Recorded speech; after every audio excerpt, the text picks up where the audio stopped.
The trouble with this argument of our great scholar McKittrick, again, is that it purely is a political argument. In other words, it argues that a flaw in the political structure of the South is the real problem.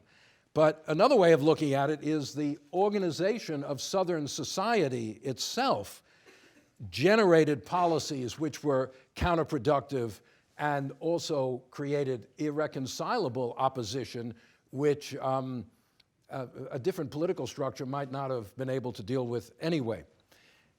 Planter control determined how the war would be waged. Start at the very basic with money, right? How do you finance? A war requires a lot of money. Far more money than the federal government had ever had to raise before the Civil War. Where do you get this money? Well, there are three ways to finance a war. This is oversimplifying. One, taxation, right? Taxes is the way to raise money. Two, borrowing. Issue bonds, which will be repaid down the road with interest. That's future taxation. To pay the bonds, you're going to have more taxation, but you're putting it off for a while. And third, issuing paper money, like we just saw. And, paper money to pay for things. Now, both North and South used all three. Both issued a lot of paper money and suffered, therefore, from inflation, because the more money there is in circulation, the more prices go up because there's more money chasing scarcer goods. But the Union derived a far higher percentage of its income from taxation than the South did. This is one of the problems of this is one of the complaints of the libertarian critique of Lincoln, that he instituted all these taxes. It's the modern state, the income tax, but everything was taxed, excise taxes, the tariffs.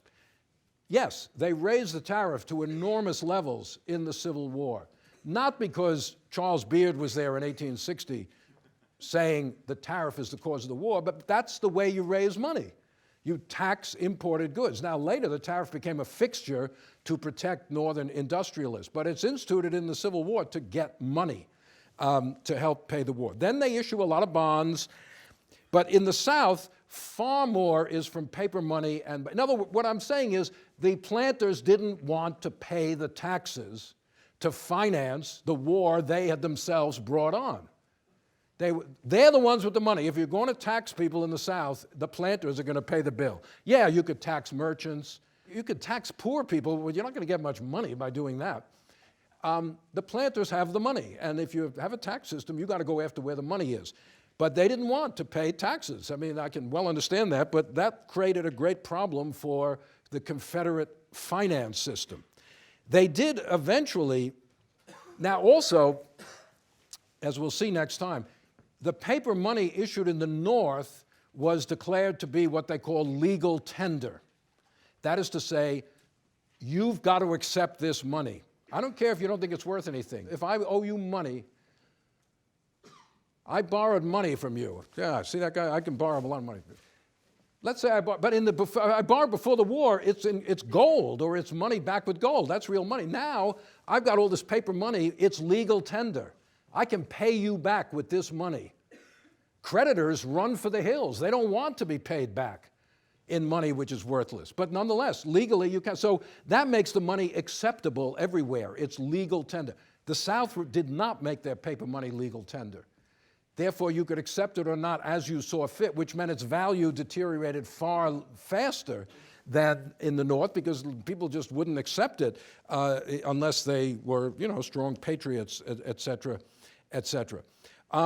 They did institute in 1863 what they called the tax in kind, where the Army would simply appropriate goods from farms and plantations, crops, equipment, and give you receipts and everything, but that caused enormous resentment, as we'll see in a minute, from poorer families who found it, really a gigantic burden for the Army to come along and take a bunch of their growing crops or what farm equipment they have, et cetera.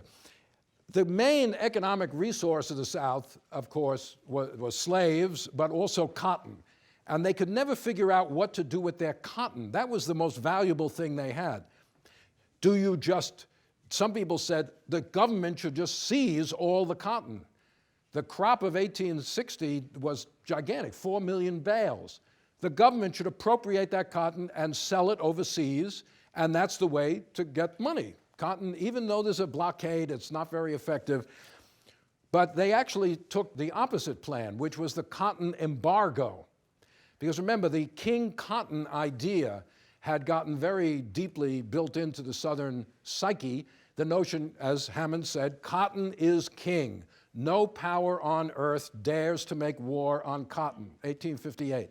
Well, the theory was, since the British, we know, are just, interested in money, right? They don't care about anything except money. If we withhold our cotton, the British, industrial sites, the factories will run out of cotton very soon.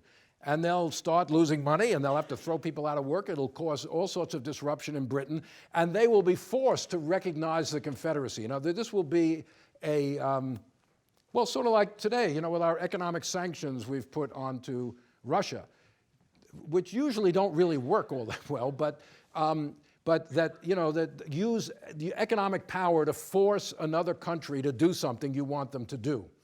Well, but it didn't work. It didn't work for a number of reasons. One, the previous cotton crop, 1859, was also so big that there were giant stockpiles of cotton still in existence in England. So the cotton famine, which does happen, doesn't really take hold for another year or so, until late 1862. So the first year or so of the war, king cotton diplomacy, or the cotton embargo, is not really having any particular effect. Secondly, a lot of people are secretly shipping cotton anyway through the blockade or to the north, selling it to the north. Again, I don't mean, there were these planters, most of them were certainly loyal Confederates, but quite a few of them wanted to make a buck also. And they would, particularly when the Union Army gets into the Mississippi Valley, you'll find a lot of planters selling cotton, even though it's totally against the Confederate policy, to speculators and others in the Union Army for sale to the north. Because one of the things that happens because of the cotton embargo is the price of cotton goes sky high on the world market. Cotton becomes even more valuable if you can get it out and sell it. One result of that, since all policies have unintended consequences, one result of that is that Britain makes an avid effort to promote other sources of cotton. They move to start growing cotton in Egypt and in India. So when the war ends, the South no longer has the kind of monopoly on cotton that it had before the Civil War.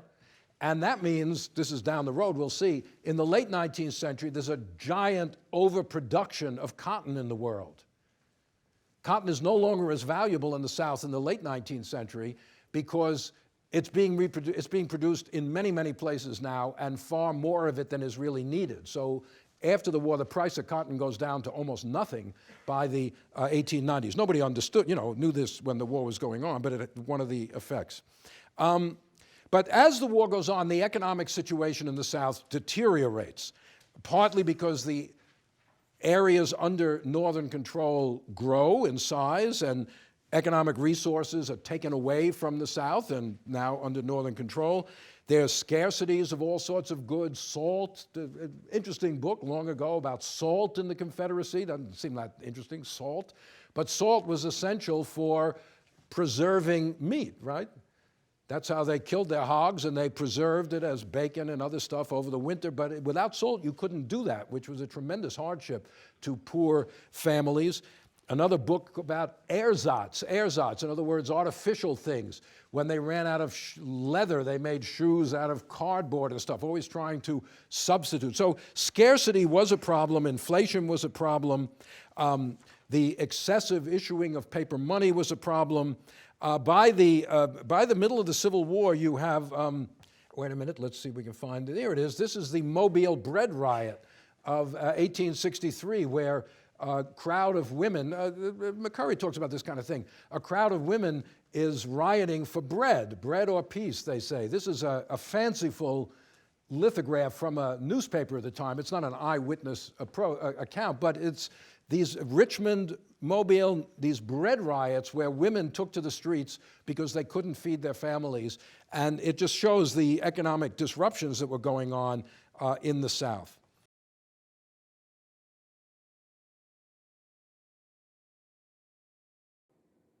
Hi everybody, I'm Jen and this is the opensource.com weekly top 5. It's May 1st and so I'm bringing you the top 5 articles that we've published this past week that have been the most popular with our readers. So let's just kick it right off. At number 5 we have What is Open Source? Licensing History and More. Nicole Engard gives us her summary of a talk by Jenna Likens of Red Hat about teaching open source to others. She recently gave this talk at the South Central Consortium for Computing Sciences in Colleges. At number 4, how an open standard API could revolutionize banking.